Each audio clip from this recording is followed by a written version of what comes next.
3 से 5 किलोमीटर लंबा टिड्डियों का झुंड ऐसा फिल्मों में ही देखा होगा, लेकिन ये हकीकत है। राजस्थान, मध्य प्रदेश और उत्तर प्रदेश के दर्जनों जिलों में टिड्डियों के झुंड ने आतंक मचा रखा है। 5 किलोमीटर के दायरे में फैले टिड्डियों का झुंड घंटे भर में कई एकड़ की फसल बर्बाद कर सकता है। पाकिस्तान से चला टिड्डियों का झुंड अब हिंदुस्तान के खेतों में फसलों को तबाह कर रहा है। राजस्थान के 18 जिलों और मध्य प्रदेश के दर्जन भर जिलों में तबाही मचाने के बाद टिड्डियों का झुंड उत्तर प्रदेश के झांसी और आगरा पहुंच गया है। टिड्डियों का यह हमला इतना खतरनाक है कि सरकार को राज्य भर में अलर्ट जारी करना पड़ा है। फसलों को खाने और नुकसान पहुंचाने वाले टिड्डियों का ये झुंड अप्रैल के पहले हफ्ते में पाकिस्तान से राजस्थान पहुंचा। वहां से मध्य प्रदेश होते हुए अब उत्तर प्रदेश के कई जिलों में इनका कहर है। टिड्डियों से प्रभावित यूपी के जिलों की बात करें तो आगरा, अलीगढ़, मथुरा, बुलंदशहर, हाथरस, एटा, फिरोजाबाद, मैनपुरी, इटावा, फर्रुखाबाद, औरैया, जालौन, कानपुर, झांसी, महोबा, हमीरपुर और ललितपुर जिले प्रभावित हैं। कृषि वैज्ञानिकों के मुताबिक टिड्डियों का झुंड घंटे भर में कई एकड़ की फसल तबाह कर सकता है। उत्तर प्रदेश कृषि विभाग ने टिड्डियों का मुकाबला करने के लिए किसानों को जागरूक करना शुरू कर दिया है। आगरा में 200 से ज्यादा ट्रैक्टरों और अन्य गाड़ियों के जरिए रासायनिकों का छिड़काव किया जा रहा है। जो नुकसान है कि भिंडी है और टिंडे है, करेला है, टमाटर है, बैगन है, इनको नुकसान है जी। टिड्डी से फसल को बिल्कुल बर्बाद कर देती है जी। टिड्डी दल से जी नुकसान होता है कि खेत के जो फसल लगी हुई होती है, जैसे कि जोड़ई लगी खेत में, ज्वार, बाजरा और उड़दा है तुम्हारे, तो इनकी पत्ते खा लेता है जी। तो फसल के पत्ते खा लेता है तो जानवरों को फिर नुकसान पहुंचाता है जी। जानवर पतला गोबर करने लगते हैं, खाते हैं, तो इसलिए उससे बहुत नुकसान होता है।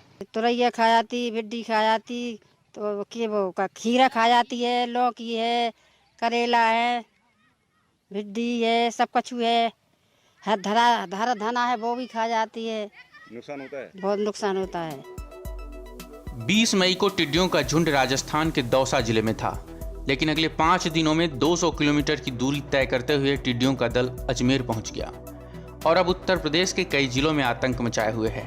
रविवार को झांसी के बबीना क्षेत्र में टिड्डियों के झुंड ने हमला कर दिया। ये कई जगह खेतों में उतर गए। जबरदस्त टिड्डियों का झुंड देखकर लोग दहशत में आ गए और अपने घरों में छिप गए। टिड्डियों का दल झांसी के कई मोहल्लों में भी घूमता रहा। हालांकि इस समय ज्यादातर खेत खाली हैं। गेहूं की फसल कट चुकी है, लेकिन कुछ खेतों में सब्जियां लगी हैं।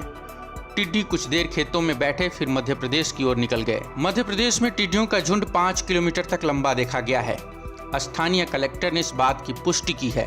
कृषि विभाग और स्थानीय प्रशासन किसानों के साथ मिलकर टिड्डियों को मारने और भगाने में जुटा है। ये टिड्डी दल का मूवमेंट हुआ है और राजस्थान की तरफ से कल 2-3 दिनों से ये नीमच और मंदसौर के इलाके में मूव कर रहा है। कल भी ये नीमच से भानपुरा और गरोठ के इलाके में काफ़ी इसका मूवमेंट रहा। शाम के समय अपने मल्हारगढ़ के इलाके में ये सेटल हुआ। लगभग 5 किलोमीटर का पैच था। तो सेंट्रल जो लोकस्ट टीम है गवर्नमेंट ऑफ इंडिया की, उसके साइंटिस्ट, हमारे कृषि विज्ञान केंद्र के साइंटिस्ट, एग्रीकल्चर और रेवेन्यू और पुलिस की टीम, सभी ने वहाँ कल रात में एक्सरसाइज की और लगभग 60% इनको वहाँ पे स्प्रे करके कार्रवाई की गई। और छोटा सा उसका हिस्सा अभी भी मूवमेंट में है, जो कि आज सीतामऊ के इलाके में मूव कर रहा है। कुछ की सूचना आई है कि अभी वो चौमोला की तरफ और कुछ ताल की तरफ उसका मूवमेंट है। हम लोग लगातार किसानों के माध्यम से और जो हमारी टीम है उनके माध्यम से उनको लोकेट कर रहे हैं और जहां कहीं भी वो उतरने की कोशिश कर रहे हैं तो जो ट्रेडिशनल तरीके हैं और जो इंस्ट्रूमेंटल तरीके हैं उसका इस्तेमाल करके उनको उड़ा रहे हैं। शाम में अगर किसी इलाके में फिर सेटल होते हैं तो वहाँ पर हम उनको जो उनके खिलाफ कार्रवाई करनी होती है वो कार्रवाई करने की पूरी व्यवस्था करके बना के रखे हैं और वो कार्रवाई करेंगे। चूँकि बहुत ज़्यादा फसल नहीं है अभी फील्ड में, तो ज़्यादा नुकसान नहीं हुआ है, लेकिन कुछ इलाकों में जहाँ संतरे के पौधे हैं वहाँ पत्तों के खाने की या कुछ जगह वेजिटेबल के खाने की बातें सामने आई हैं, लेकिन बहुत ज़्यादा नुकसान नहीं। मध्य प्रदेश की बात करें तो टिड्डियों के झुंड ने 12 जिलों में कोहराम मचा रखा है। 17 मार्च को टिड्डियों के झुंड ने नीमच और मंदसौर जिले में हमला बोला। इनके अलावा रतलाम, देवास, शाजापुर, इंदौर, खरगोन, मुरैना और शिवपुर सबसे ज़्यादा प्रभावित हैं।